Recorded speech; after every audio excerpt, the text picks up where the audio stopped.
second floor fire escape, which was part of the common area of the Senate and Government Service Insurance System or GSIS. He was with a blue guard.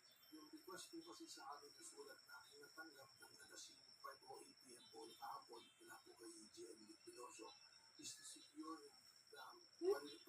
Gusto niya, tita? Yung... Dapat niya? Gusto na, Nash?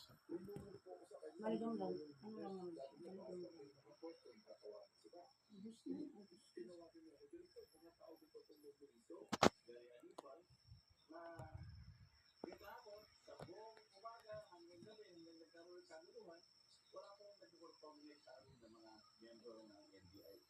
The initial investigation of the Department of Interior and Local Government says 27 shots came from Pasaa, while 10 shots came from an NBI agent.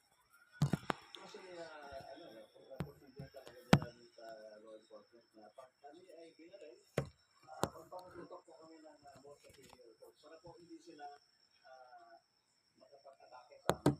The NBI has denied that it was out to arrest Senator Ronald Bato de la Rosa, who has a warrant of arrest from the International Criminal Court or ICC. Matibag also explained the drilling at the first floor of the building. Ang nagiging po, because the access from the Senate going to GSIS, yung susi po ang report po sa akin ng GM Piloso is nandun po. Una, isa na po yung lugar na yun.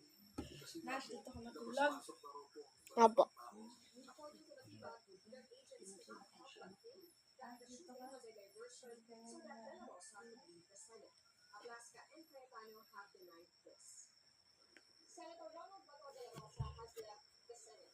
According to Acting Senate Sergeant at Arms Flo Ablasca, De La Rosa left around 2:30 a.m. last Thursday, May 14, with Senator Robin Hood Padilla. Nag-report sa akin from the party, Ablasca said De La Rosa offered to be under the custody of the Philippine National Police last Wednesday. ipag-usap kay Secretary Regola, kay CPNP. Nagsabi po siya kay CPNP na baka pwede po na lang sa ipatuloy sa PNP. Nag-open po si General Bato.